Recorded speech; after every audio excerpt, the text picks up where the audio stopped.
So this isn't a game that you haven't not heard before. Elden Ring is possibly one of the most popular Souls-like games in history. It's won recognition, it's won awards, it's garnered itself an expansion that already made the game even bigger than it already was. It's done very well for itself. Given all this, I wanted to put it through the working dad's lens. Does this game fit for a busy working parent who does not have a whole lot of time to sit down and play video games? And that's what I'm going to try to find today. So make sure to like the video and subscribe to the channel for more working dad content. So Elden Ring is a Souls-like open world RPG where you play as the Tarnished, who is placed in the lands between. A mythical place filled with terror, sorrow, and tons of creatures that are all trying to unalive you. In this game, you start out with a handful of class choices that all vary not only in armor typing, but their starting attributes. And also there's of course a guy in a loincloth. Now, this is important because this determines how well you do in combat and what type of combat that you may excel in that sense. Again, with them having unique attributes to start, some perform better using some weapons as compared to others, as well as, and probably the more important aspect, which is their movement capabilities. How well they move in this game is critically important to how well you do against certain bosses, and I'll explain that in the next section. In this game, you work to become an Elden Lord, essentially overthrowing the powers to be and defeating all the big bosses that there are in this world, leveling up, gathering runes to level up, finding new weapons to improve your power level, as well as exploring and seeing all the different aspects of the world. There's hidden quests, there's NPCs that you can talk to, there's unique bosses that are completely optional. And that's what makes this game really a lot of fun, is the Souls-like boss challenge. They will absolutely wreck your face if you are not careful. The bosses in any kind of Souls-like game are meant to be incredibly challenging. They have usually a very large health pool, they have multiple different move sets and abilities, and they almost always react to the way that the player is moving through combat. And then that also doesn't even mention that they might have a second or even a third phase where they have a completely brand new moveset and it becomes a brand new boss that you have to deal with. And that's what makes it unique, is that each boss has its own unique attack setup so that no two bosses are exactly the same.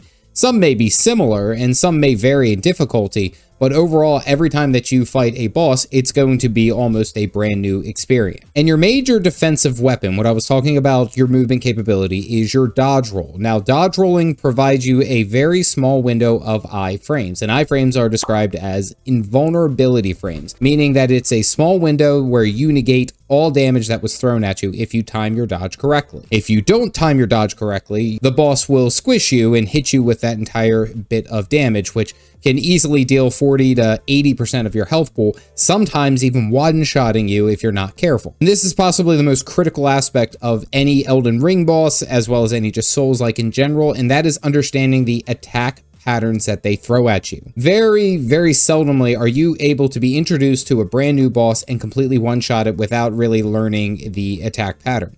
Sometimes it's going to take you, 2 or 3 times. Sometimes it'll take you 100 times. I didn't experience that in this review, but there was a couple bosses that took me maybe 15 to 20 different attempts to actually get good at the boss. You'll need to learn their attack patterns, their movements, their setups, the timing of those attacks, and when you can squeeze in your own attacks in between all of those movements. Sometimes you're only able to get a single swing in to deal 5% of their HP when they go ahead and do another attack sequence that is 4 or 5 attacks that you have to dodge perfectly. Each boss requires learning, it requires patience, it requires a bit of time devoted to that. Now, some more than others, of course, but the general consensus is that a boss can take usually anywhere between 1 attempt to maybe like 20 attempts before you actually fully understand what's going on, or you've already defeated it. Now, you do have access to flasks. These flasks can be used to regenerate some of your HP, so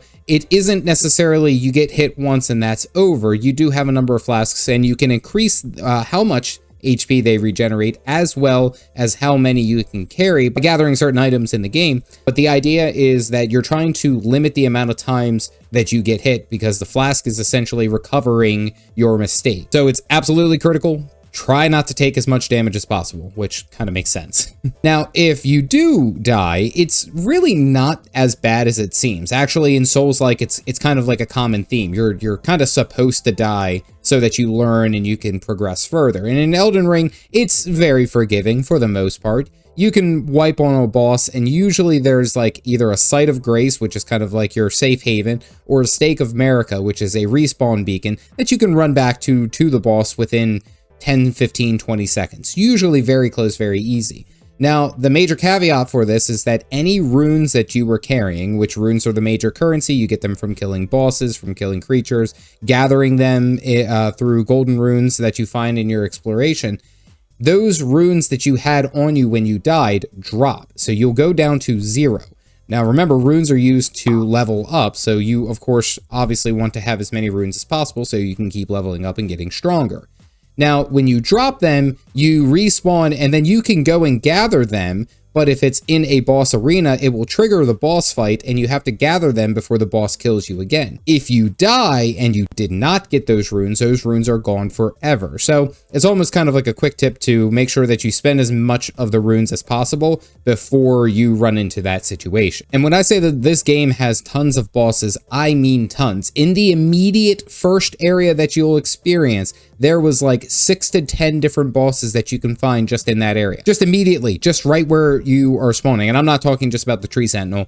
He's meant to just bash your face in, and he really becomes incredibly difficult, basically until you get your mount, until you get your horse. So I advise caution with him. And honestly, I simply recommend just going out and exploring, finding these bosses, exploring these little dungeons, and taking on some of the lesser bosses to become more powerful, increase your attributes, and just overall be able to hit harder, be able to take more damage, be able to roll more, and essentially progress your character that way. Because once you actually hit a wall boss that is a hard skill check, you'll have everything at your disposal already, and you won't need to play it perfectly. But does the game respect your time? So in short, only kinda. So while some of the boss fights can vary in difficulty, you're going to sometimes run into a boss that is absolutely a wall. You will die 15, 20, 30 times on this one boss, losing 30 minutes up to a couple of hours on a single boss. Now, in Elden Ring's defense, it's a Souls-like, and Souls-likes are meant to have very difficult bosses, challenging content that requires the player to have skill, patience, timing, and all the understanding of the inner workings of the game knowledge. So that's probably what would hold this game back from saying that it respects your time, because you could lose a lot of time and not even really progress anything on any given night that you sit down and play,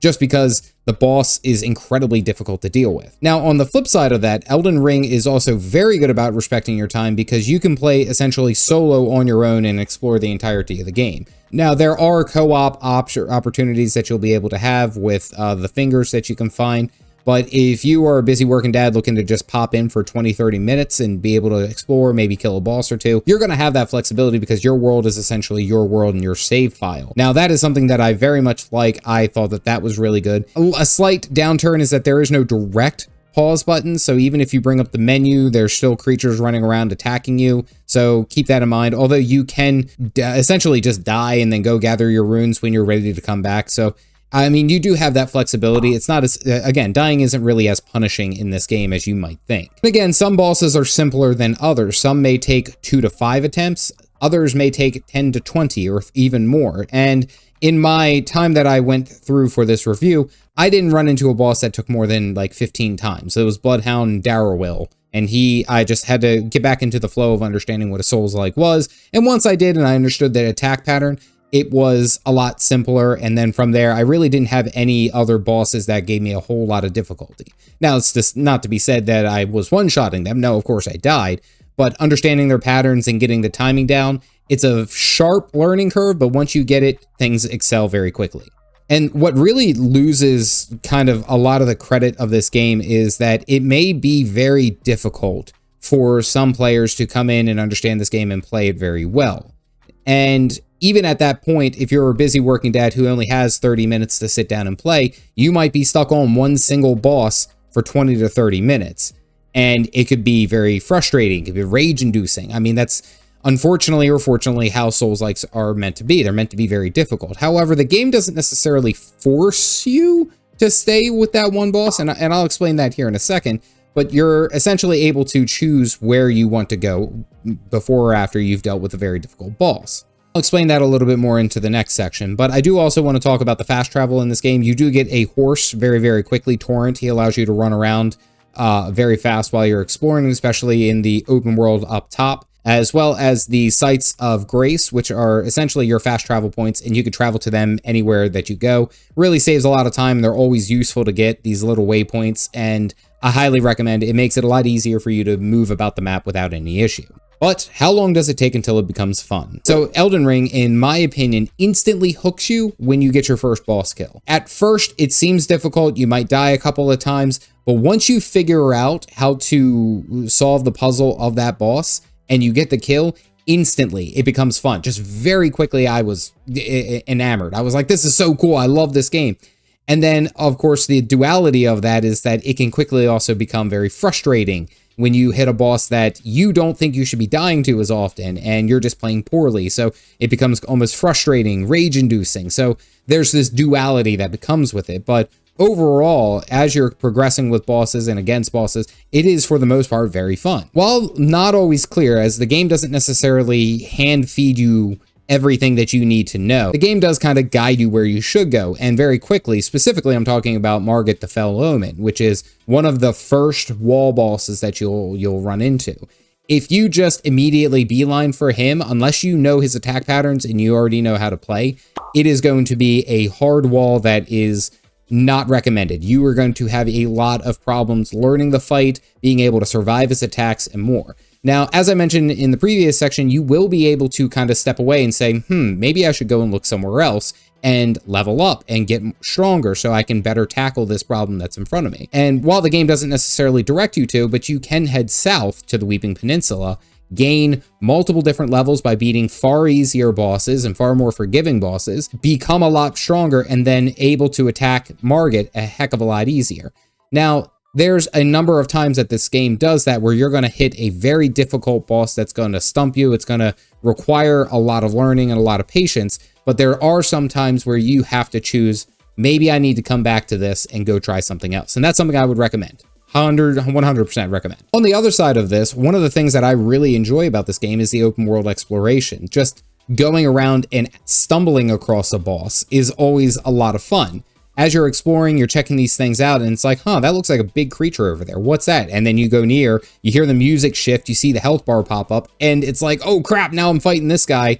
Let me try to take him down. It's almost rewarding, that exploration, that fun that gets paired with it. Highly recommend. So the big question is the game worth it for dads? In essence, yes, the game is worth it for busy working dads. However, there's a caveat. The game is incredibly fun and incredibly well put together. However, the intensity of the boss battles may be more challenging than some dads may want to sit down and play with. Knowing that you could spend your entire night on one single boss and make no progress and not even finish them, that could be very disheartening. On the other side of it, it's incredibly rewarding when you beat a boss or two and you explore some more and you have all this fun. And then, of course, the other side of that, something that I have to talk about, is the fact that, at least for me, when I'm sitting down and playing at night after the kids have gone to bed, I get worked up, I get stressed, I get like heated when I die to things that either I don't think I should, or I was just playing poorly, and I get frustrated and angry. And then whether or not I defeat the boss, I'll go to sit down and lay down to go to bed, and I'm still worked up and I'm still frustrated, so I find it difficult for me to go to bed. So it actually does have real world implications outside of just, is it fun for me or does it work for dads? Now, some people may be immune to that. I feel like it is worth bringing up and talking about because I feel like some people very much may be like me in that regard. Having said that, finding new bosses and fighting them is some of the best experiences that I've had in any major game title. And that's why I'm very excited about this game. That's why I will give it a decent rating, even despite it being very punishing for short-term players. So if I had to give it a rating, just barely, I would give Elden Ring a gold rating on the CAFDAD scale. Again, incredible world, incredible boss designs, tons of exploration, lots of fun in that regard, and some flexibility just on your own solo play. But the major downfall of this is that, one, there's no pause button, no direct pause button, And then 2, the bosses can be more challenging than a busy working dad would even bother for. I'm not saying that's a bad thing. I'm saying it's more so that might be more than what someone can chew in any given time, and they don't want to waste their time bashing their face up against a wall for 30 to 45 minutes a night. Sweet satisfaction of defeating a boss that you were wiping to a number of times is without a doubt one of the best feelings, and honestly, that would carry it even higher if there was some kind of flexibility with that. But again, then it wouldn't be a Souls-like. So you have to take the game with a grain of salt because the game is designed how it is, and it's incredible the way that it is. I would strongly recommend this game if you have patience for it and you can really understand the learning curve and just take your time with it. Highly, highly recommend if you haven't tried it. Now, if you want to see another interesting IP that I've recently done a Working Dad's review, you can click this video here. Otherwise, stay caffeinated, folks.